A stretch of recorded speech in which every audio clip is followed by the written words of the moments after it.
सासू माँ का कमरा अब हमारा। शांति देवी की आंखों से नींद कोसों दूर थी।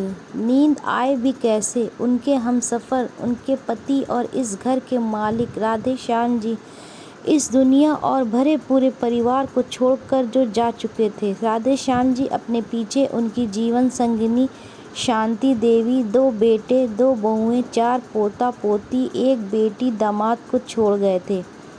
पति के जाने के बाद से ही शांति देवी एकदम चुप सी हो गई थी। ना किसी से बोलना, ना कुछ कहना।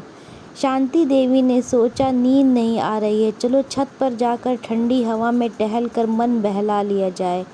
छत पर जाने के लिए सीढ़ियाँ चढ़ती तो उन्हें छत पर से कुछ आवाज़ें सुनाई पड़ती हैं। छत के दरवाजे से देखती हैं कि यहाँ तो पूरी महफिल जमी है। रात के 11 बजे बेटा, बहू, बेटी, दामाद सभी हैं। उनके कदम वहीं ठहर जाते हैं।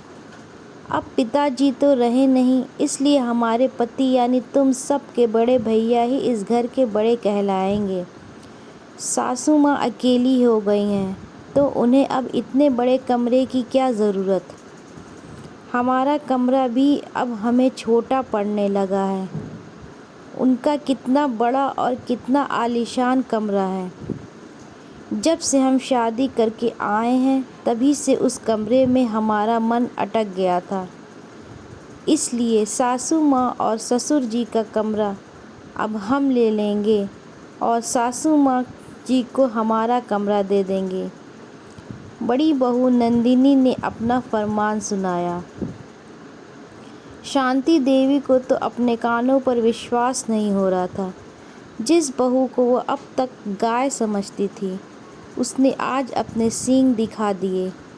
शांति देवी को अपनी बड़ी बहू नंदिनी बहुत प्रिय थी, क्योंकि वो कभी पलटकर जवाब नहीं देती थी। छोटी बहू वंदना से तो 36 का आंकड़ा था, क्योंकि वह गलत बात का तुरंत विद्रोह करती थी। सास हो या ससुर, गलत के खिलाफ अपनी बात कहने से वंदना कभी नहीं डरती थी। बड़ी बहू ने तो अपने दिल की बात कह दी। बेटी भी कहाँ पीछे रहने वाली थी। बेटी सुषमा बोली, पिताजी तो अब रहे नहीं, माँ को अब भारी साड़ियों का क्या काम, इसलिए मैं उनकी भारी चटक रंग वाली 10-12 साड़ियाँ ले जाऊंगी। शादी की 30वीं सालगिरह पर पिताजी ने माँ को जो सोने का हार बनवा कर दिया था, वह भी मैं ले जाऊंगी।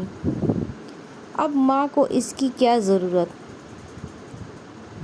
बेटी से ऐसी उम्मीद शांति देवी को नहीं थी।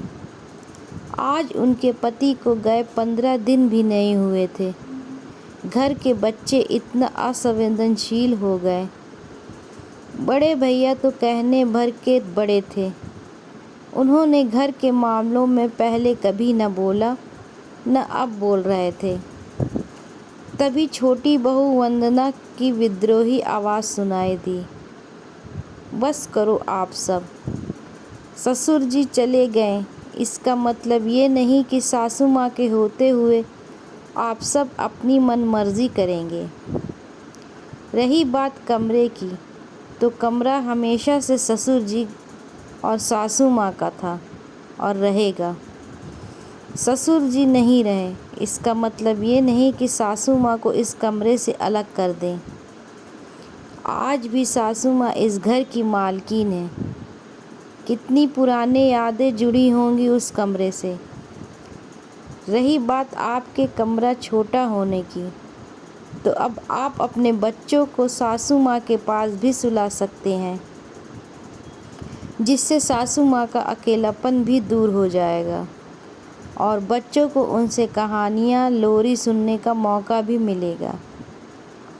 वंदना ने बड़ी बहू नंदिनी से कहा।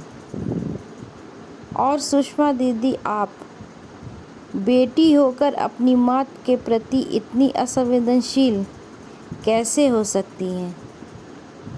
आज के ज़माने में आप ऐसी सोच रखती हैं कि पति के गुजर जाने पर पत्नी अपने पसंद के रंग की साड़ी नहीं पहन सकती। ससुर जी सासू माँ को हमेशा चटक रंगों में देखना पसंद करते थे। गहने साड़ियाँ उनके हैं, जिसे चाहे दें, पहने उनकी मर्जी। हमें उनकी इच्छा का मान रखना चाहिए। हमें उनके जीवन में खुशियों के रंग भरने चाहिए, ना कि उनकी ज़िंदगी बेरंग कर देनी चाहिए। छोटी बहू ने कड़े शब्दों में अपनी जेठानी और ननद की गलत बातों का विरोध किया। शांति देवी के दोनों बेटों ने भी सिर हिलाकर अपनी सहमति दर्शा दी।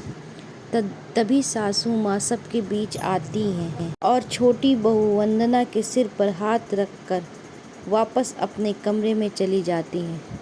अपने पति की तस्वीर के सामने खड़ी हो गई, मानो कहना चाहती हूँ कि जिस बहू को मैंने पत्थर समझा वो हीरा निकली। कहानी पसंद आए तो चैनल को सब्सक्राइब करिए और वीडियो को लाइक करिए। Please support me.